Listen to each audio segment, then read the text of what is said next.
Como siempre, vamos a importar los dos clips en el After Effects. Crearemos una nueva composición y dispondremos de los dos clips en el timeline. Como siempre, también, situaremos el foreground, rodado en chroma key, encima del background, fondo en movimiento. En primer lugar vamos a saltar el chroma key, por lo que le aplicaremos un efecto que limita al foreground.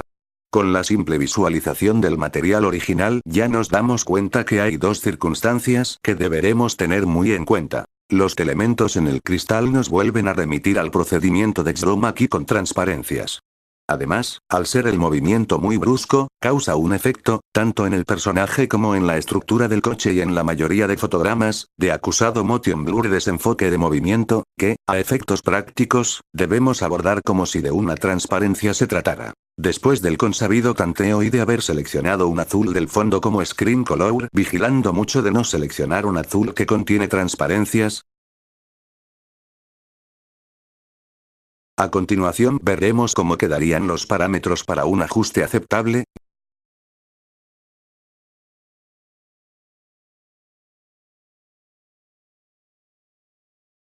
Como podemos deducir por los pocos parámetros modificados, si no lo habíamos apreciado ya a simple vista, el chroma key azul ha sido rodado satisfactoriamente y eso nos facilita el proceso de tanteo. A continuación pasaremos a solucionar la cuestión del movimiento del fondo. Hay varias cuestiones a tener en cuenta para obtener el mejor rendimiento del material original. En primer lugar, el movimiento del fondo parece lo suficientemente estable en lo que respecta a las verticales o parámetros relativos al eje de Y, consecuencia directa del bacheado de la calzada o camino, por lo que no será necesario, en este caso, estabilizar el fondo en Y. Por otro lado, hay un elemento que nos indica una clara referencia de la situación del vehículo en cada momento, respecto al propio fondo. Las luces del vehículo que inciden en la vegetación en la parte derecha del background.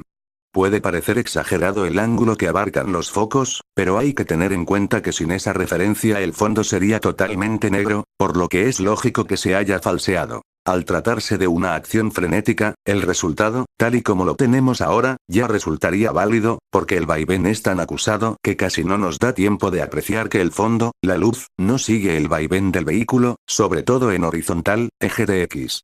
Ahora bien, si queremos afinar nuestro trabajo y conseguir que la integración sea lo mejor posible deberemos aplicarle, al fondo, el tracking del vehículo. Esta vez resultará decisivo que los movimientos horizontales del vehículo coincidan con los movimientos horizontales de la luz, consiguiendo una sincronía perfecta. Para ello vamos a realizar un rastreador de movimiento a la capa foreground, chroma key, y con un solo punto de análisis será suficiente, ya que solamente queremos saber el desplazamiento en X e Y. Podemos utilizar cualquier punto del interior del vehículo, ya que es el movimiento que nos interesa analizar. Evitaremos cualquier punto del personaje, ya que éste se mueve en reacción al movimiento del vehículo y no es un reflejo directo del bacheado de la calzada. Debemos escoger un elemento del interior del vehículo que sea visible la mayor parte del tiempo, ya que el excesivo movimiento hace aparecer y desaparecer determinadas zonas. Analizaremos visualmente todo el plano foreground para escoger, pues, un elemento que cumpla los requisitos. Nos fijamos en un remache circular y oscuro, situado en la parte superior derecha, que resalta lo suficiente sobre el fondo más claro del interior, encima de la ventanilla. No es una referencia óptima, ya que este elemento desaparece en determinados momentos de la acción, pero es la mejor opción. Si la esquina de la ventanilla no estuviera situada tan a la derecha y, por consiguiente, no desapareciera tan a menudo, sería la mejor opción sin duda. Ya sabemos que no es una buena idea usar una línea horizontal para ubicar en ella un punto de análisis, ya que no existe ninguna irregularidad en su trazado que distinga un punto concreto de otro. No habrá más remedio que posicionar el punto de análisis manualmente cada vez que desaparezca la referencia. En este caso el movimiento es muy brusco y el fondo no tiene por qué encajar a la perfección con el vehículo, por lo que no es imprescindible que el análisis sea exacto, así que daremos por buena esta solución. Intentaremos adivinar la posición del elemento, comparando continuamente con el anterior frame, en cada momento de su ausencia. Cada vez que vuelve a aparecer retomamos el análisis automático, así hasta el final del plano.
Una vez tenemos el análisis óptimo del foreground, lo aplicaremos al background, en X e Y.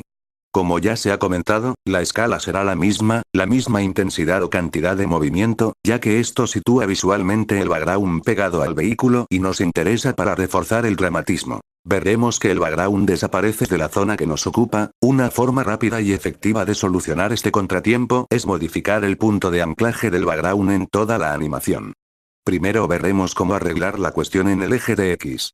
Para no tener que ir probando diferentes posibilidades, hay una forma de atajar el problema en una sola tentativa. Seleccionando la capa background, nos situamos, a través del timeline, en uno de los fotogramas en el que el punto de tracking esté situado lo más cercano posible al extremo izquierdo del cuadro. El fotograma 0,000003 es el que está situado más a la izquierda. Podemos deducir que más allá de ese valor, nunca iremos más a la izquierda en el cuadro, así que posicionaremos, mediante el punto de anclaje del propio background, el fotograma centrado en el cuadro en ese código de tiempo, en el eje de X.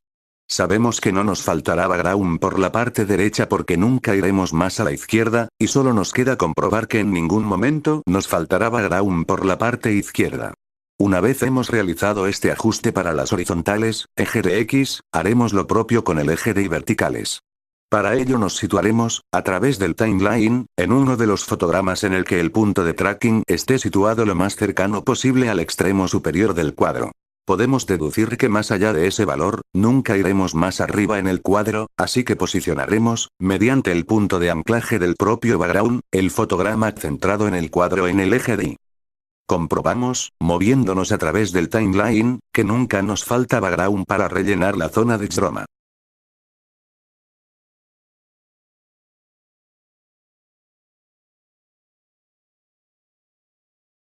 Realizamos una previsualización, después de aplicarle un ligero efecto de desenfoque gaussiano al background para dar más sensación de velocidad.